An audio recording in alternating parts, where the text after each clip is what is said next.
নমস্কাৰ, কুসুম কিচেনলৈ আপোনালোক সকলোকে স্বাগতম জনাইছোঁ। আজি মই আপোনালোকক দেখাম কচু ভাজি। কচু শাকটো সকলোৱে খাইছে, কচু টেঙা, কচু পিটিকা, কচু ভাজি, কিন্তু মই আজি কচু বুটৰ লগত বনাই কেনেকৈ খাইছোঁ তাকে আপোনালোকক দেখাম। এইখিনি কচু ল'লোঁ, মই সৰু সৰুকৈ এনেদৰে পানীত তিয়াই কাটিছোঁ।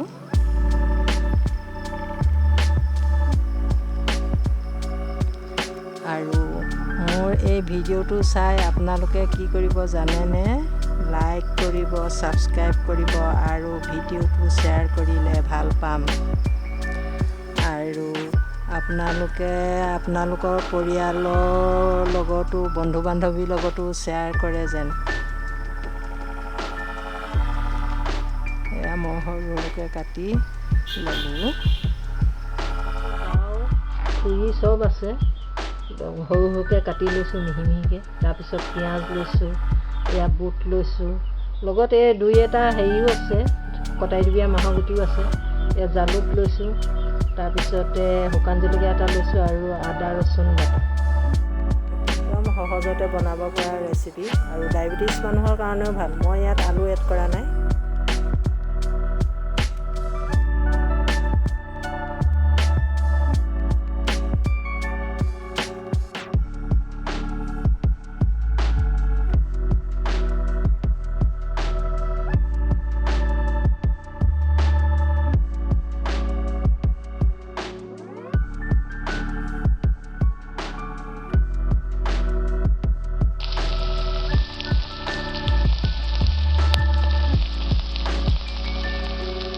তাৰপাছত দিছোঁ জলকীয়া, জালুকৰ গুড়া।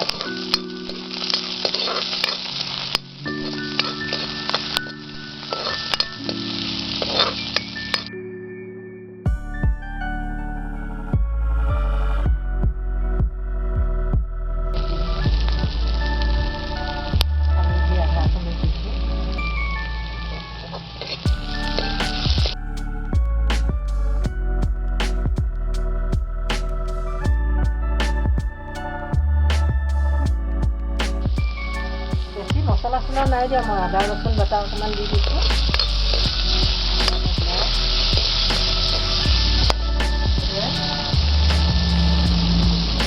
তাৰপাছত এতিয়া কচুখিনি দি দিছোঁ।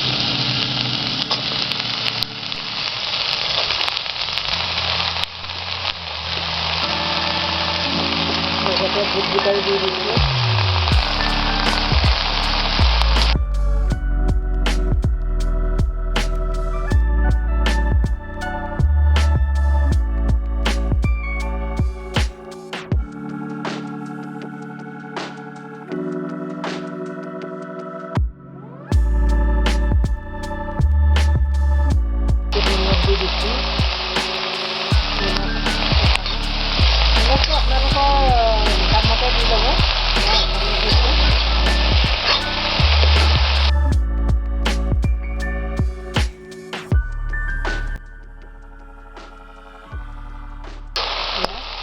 এতিয়া ঢাকন লগাই দিম,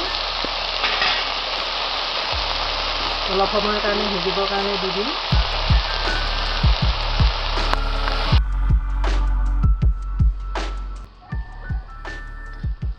এয়া হৈ গ'ল আৰু এতিয়া ঢাকন মাৰি ৰাখি এতিয়া নমাই এয়া ভাজি আছোঁ।